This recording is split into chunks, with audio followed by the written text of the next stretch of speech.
Thanks so much for being here today at our Hunger and Poverty Provincial Election Forum. Today's forum takes place on treaty territory, on the traditional lands of the Anishinaabe, Cree, Oji-Cree, Dakota, and Dene people, and on the homeland of the Métis Nation. This is an important acknowledgement of our collective responsibility toward truth, justice, and reconciliation. Part of our commitment as settlers ought to be toward economic justice for all. Make Poverty History Manitoba is a multi-sectoral collaborative coalition that's working toward that economic justice. We represent Indigenous, newcomer, labor, women's, disability, business, education, students, youth, urban, rural, and northern communities. Our coalition overall is committed to a Manitoba without poverty. I'd like to introduce our moderator for tonight, a very good person and important member of our community here, Richard Cloutier, who's with 680 CJOB and Global News. Good evening, ladies and gentlemen. Thank you so very much for being here. This is such a very important debate, because this goes to some of the fundamental issues that we face as a city, as a province, and as a country. And there are very many familiar faces here. And while I am very, very emboldened by the fact that we have 3 candidates here, unfortunately there isn't a 4th from the Progressive Conservative Party of Manitoba. Although the cynic in me says that campaigns are really advertising campaigns that last 8 weeks or beyond, it's about halls like this where we can have direct democracy with the candidates. And I want to introduce our 3 candidates here. From the Green Party of Manitoba, to my immediate left, James Bedham. From the New Democratic Party of Manitoba, their leader, Wab Kinew, is here. And from the Manitoba Liberal Party, Shandy Strong is here. Thank you, the 3 of you, for taking the time. All right, the opening question here, and again, the questions have been provided. Poverty is one of the most important challenges in this election. However, we measure poverty levels, and they are unacceptably high. Poverty costs us all through higher health costs, increased incarceration rates, and a population in care at Manitoba Child and Family Services that exceeds 10,000 children. The impacts of climate change in Manitoba are likely to disproportionately impact low-income and marginalized people. Now, research on social determinants of health in Manitoba has shown that a child born into poverty is likely to die, get this, 8 years sooner than those in a wealthier neighborhood. Given the gravity of this situation, what specifically will your party do to reduce poverty in Manitoba? Thank you very much for the question. Reducing poverty is one of the key 3 issues for the Green Party of Manitoba. It's about the interconnectedness of all things. Those who are impoverished are more likely to be infected by climate change, and if we reduce poverty, we can save money in the healthcare system. And that is why the Greens will implement a basic income that will cut poverty rates nearly in half in this province. Well, I want to begin to undo the damage of Pallister's time in office. We will reverse the cut to the Access program. We will also move towards a basic income by removing what's called the welfare wall from EIA and enhancing the basic rates of EIA in the province. And finally, we will bring in a $15 an hour minimum wage, because nobody who works full-time in Manitoba should have to live in poverty. Today we're talking about how a Manitoba Liberal government will work to eliminate poverty in our first term. A Manitoba Liberal government will set out to eliminate poverty in 4 years by reforming EIA, changing the mandate of employment and income insurance, and lifting people out of poverty and reducing the stigma. We will introduce 3 complementary programs to lift people out of poverty, and that will include a minimum basic income based on a negative income tax model that tops up income, and this sets a floor for income. We will work with First Nations leadership and federal government to make sure that these programs are available both in town and on reserve, and everyone who wants one will get an education. All Manitobans need access to quality education. It develops the knowledge and skills required to get a good job and become an informed citizen. It starts with early learning, childhood, and childcare that prepares children to learn and continues through post-secondary education or training and assists them in securing good jobs. Unfortunately, poverty is a barrier to access. If elected, what will your party do to break down barriers of poverty and social exclusion to ensure quality lifelong learning for all Manitobans? We'll add 600 spaces a year fully funded. So we need to help every kid deal with the barriers, whether they're educational, nutritional, special needs, before they get to the classroom so that they can be successful in the K-12 system. We need to add more teachers to keep class sizes small, and we need to add EAs so that exceptional kids with exceptional needs get the support and attention they deserve. At the post-secondary level, in addition to reinstating the Access Bursary, which is targeted to people with low incomes, we will also freeze tuition and ensure that it's affordable for all Manitobans. We want to implement an early child care system that's going to make sure no one below the poverty line is paying for child care, and that no family is paying more than 10% of their income for child care. Moving through to school, we know there needs to be supports, obviously, for Indigenous students, new Canadians. We also want support for out-of-class tutors. We want a 50% non-repayable financial assistance for low-income post-secondary students, income contingent on student loan repayment plan, enhance that. Our basic income, I want to highlight that the reality is that when we look at the experiment in Dauphin, it actually increased graduation rates when we look at the income that was planned there. We will create childcare spaces where they're most needed, whether it's in not-for-profit centers or schools with K-12s. We want to increase early childhood educators and support for low-income families and have 55,000 total childcare spaces by September 2027 and 2,250 spaces a year. Poverty is more than just income, as we know. It's without adequate means. It's very difficult to fully participate in our society. Low incomes are associated with poor health and lower educational outcomes. Most Manitobans agree that employment should be a path out of poverty, but low wages leave some families below the poverty line. Each month, and this is a startling number, 62,000 Manitobans access food banks to help just make meat with almost half are children. For those who are unable to find or maintain work, live on very low incomes, EIA rates provide $6.50 per day to individuals for basic needs such as food, clothing, personal hygiene, communication, and transportation. What are your party's strategies for improving the incomes of Manitobans who are living in poverty? We will raise the minimum wage to $15 within 2 years of being elected. One of the most important new changes, and I touched on this earlier, is that we will create a volunteer Manitoba Works for Good jobs program that would pay individuals to help find themselves out, or who find themselves out of work, to do work in the public interest as an alternative to EIA or a basic income. They can work either directly with the program or with selected qualified non-for-profits, thus gaining experience that will help them get and keep jobs, and they will have a position for 6 months and be eligible to use it every 2 years if need be. For people that are working minimum wage jobs, firstly, we'd increase the minimum wage to $13.95 in 2020. But once you add our basic income proposal on top of it, you could see an extra $4,000, a bit more than $4,000 a year for the average worker, giving them about $16.51 minimum wage.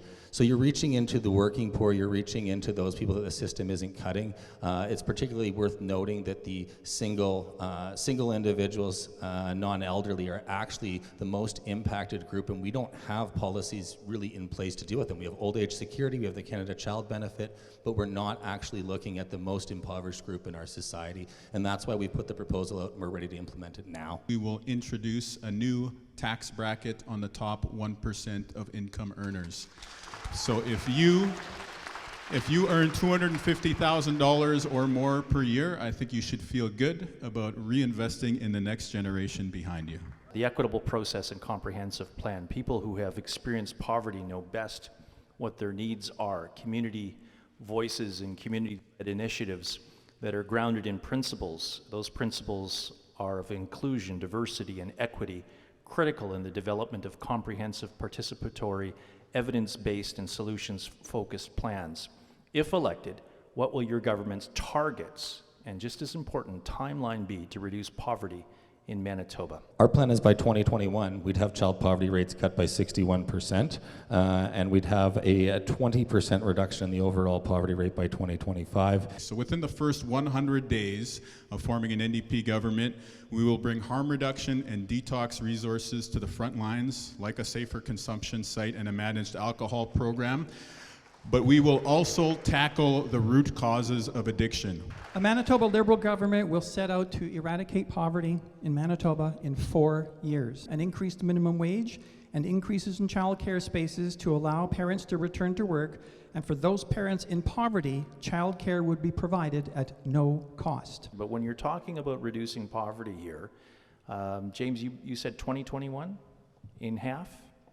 Well, yeah, 2021 because we'd implement it right away after being elected, Okay. but because it's done through the tax system through refundable tax Okay, credit, it so would take a year to roll out or so. 2 years. Wob, what would you say would be a reasonable expectation? Put up your hands if you believe any government will eliminate poverty in Manitoba.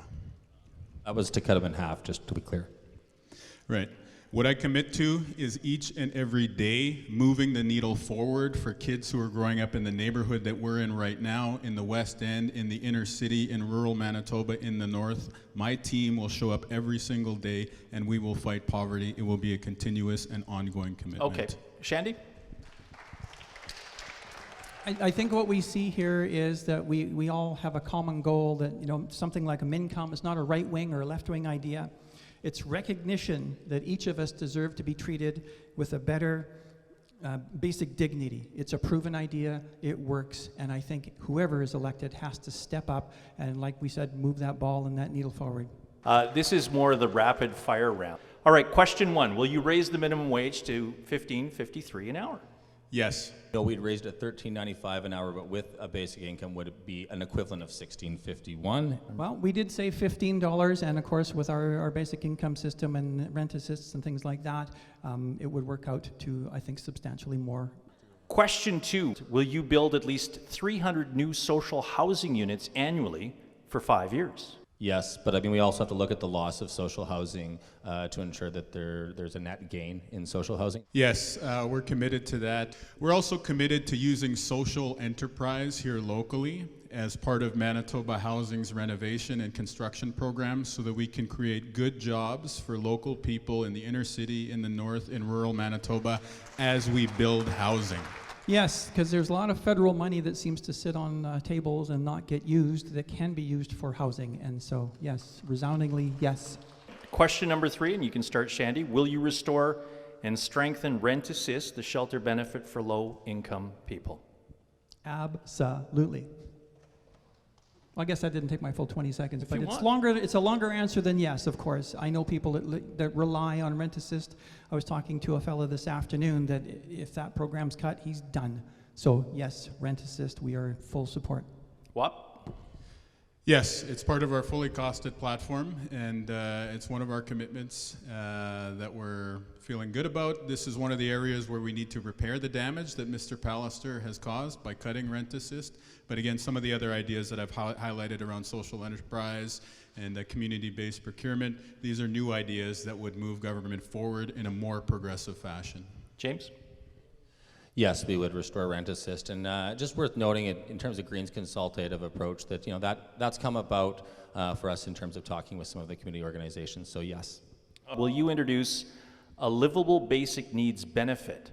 This is a portable income benefit that would lift all Manitobans to at least the poverty line. I think we're going to take a slightly different approach, but we are committed to moving to a basic income model in the fashion that I've outlined already tonight.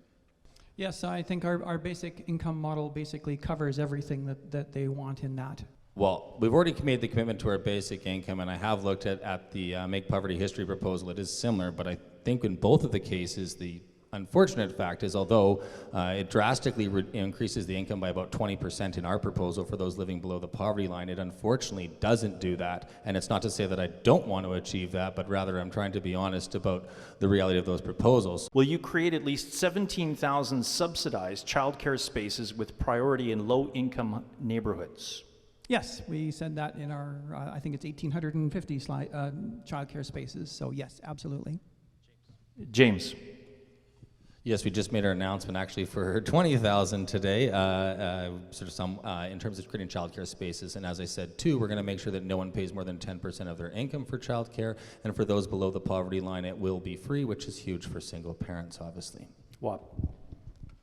Yes, but it's going to take us time to get there. We have an aspirational goal to get to $15 a day childcare for all families in Manitoba. But the immediate steps we need to take are to start committing to 600 spots a year, publicly funded. Will you increase funding to community-based mental health services for low-income Manitobans? Yes, we will. We will also expand the mental health resources in access centers, including the Access Downtown Center, which has a great mental health outreach component. We want to bring those resources closer to where we live. We are also, in our fully costed platform, committed to bringing mental health resources into schools across Manitoba. Shandy.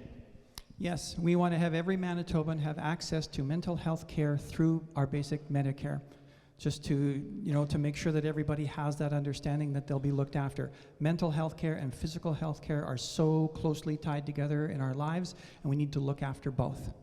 James. Yes, as I already said, we'd increase the mental health budget and the healthcare budget. It's absolutely vital that we provide more support, and particularly in lower income neighborhoods. The impact of mental health is hugely important, and we need to recognize that mental health is part of overall health. I want to thank each and every one of you for respecting each other's viewpoints. And not only is Election Day on the 10th of September, but advance polls start on the 29th of August. And I encourage you and others to get out there and vote. And spread the word, spread the good word, engage. I'm a believer that the more of these forums you have, the better ideas that you have. And I know everybody in this room gets it. A huge thank you to these three. Because we had one candidate who couldn't be here, they faced a longer time of questions and quite a grilling, and I think we really, really appreciate the good policy discussion that happened tonight, and that's what we wanted. So thanks to the three of you so much. 97th time done tonight, 97th time. How did he do? I think he did great. Thanks to Richard so much for moderating tonight. Thank you again all so much. Check out Make Poverty History Manitoba on Facebook and stay tuned as we keep going throughout this election campaign. Thank you.